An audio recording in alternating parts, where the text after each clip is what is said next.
Hello बच्चों, so let's read this question. Question कह रहा है thallium shows different oxidation states because option हमें गिवन है high reactivity, inert pair effect, amphoteric nature या फिर ट्रांजिशन मेटल है इसलिए। तो अगर हम देखें इस क्वेश्चन में जो की कंसेप्ट लग रहा है, एक चीज़ हमें पता होनी चाहिए, वो है inert pair effect. Inert pair effect के बारे में हमें आइडिया होना चाहिए। तो अगर हम देखें इनर्ट पेयर इफेक्ट क्या होता है, inert pair effect it is the tendency of s orbital to not participate in bonding। s orbital जो है हेवी एलिमेंट्स में बॉन्डिंग में पार्ट लेना नहीं चाहता है due to inert pair effect, क्योंकि S से पहले हैवी एलिमेंट्स में 4f या 5d, f और d ऑर्बिटल्स बेसिकली जो है इंट्रोड्यूस होना शुरू हो जाते हैं, जिनकी शील्डिंग बहुत पुअर होती है। शील्डिंग पुअर होने की वजह से जो s ऑर्बिटल होता है आउटर मोस्ट शेल का, वो ज़्यादा अट्रैक्शन फील करता है न्यूक्लियस के साथ, तो वो टाइटली बाउंड होता है टुवर्ड्स न्यूक्लियस, जिसकी वजह से s ऑर्बिटल के जो 2 इलेक्ट्रॉन्स हैं उनकी अनपेयरिंग नहीं हो पाती है। इसलिए s ऑर्बिटल जो है इनर्ट रह जाता है और वो बॉन्डिंग में या केमिकल रिएक्शन में पार्टिसिपेट नहीं करता है।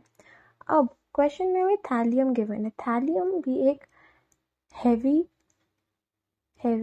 p ब्लॉक एलिमेंट है,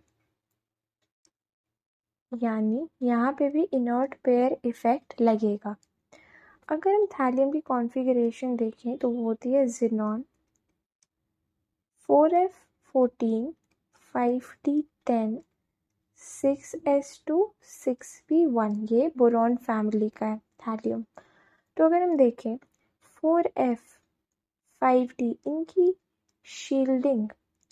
इनकी शील्डिंग काफ़ी कम है, काफ़ी पुअर है, जिसकी वजह से 6s2 वाले इलेक्ट्रॉन्स, इन दोनों इलेक्ट्रॉन्स को काफ़ी अट्रैक्शन फील होता है न्यूक्लियस की वजह से। एंड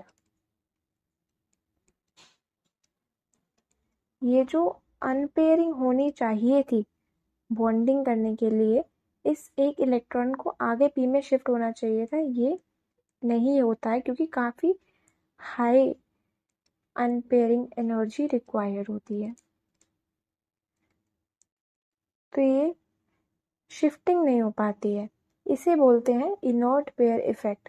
अगर थैलियम में देखें तो एक तो +1 ऑक्सीडेशन स्टेट शो कर सकता है बहुत इजीली 6p1 से एक इलेक्ट्रॉन लूज करके, और +3 ऑक्सीडेशन स्टेट भी शो कर सकता है अगर हाई एनर्जी प्रोवाइड करी जाए तो 6s2 6p1 मिलके 3 इलेक्ट्रॉन्स जो हैं लूज कर सकते हैं। लेकिन अगर स्टेबिलिटी की बात की जाए तो always +1 oxidation state +3 oxidation state से ज़्यादा ही स्टेबल होगी due to inert pair effect. तो अगर हम देखें इस क्वेश्चन का आंसर है option B, inert pair electrons की वजह से। So the correct answer of this question is option B. I hope सबको ये सोल्यूशन समझ में आया होगा। Thank you very much and all the best.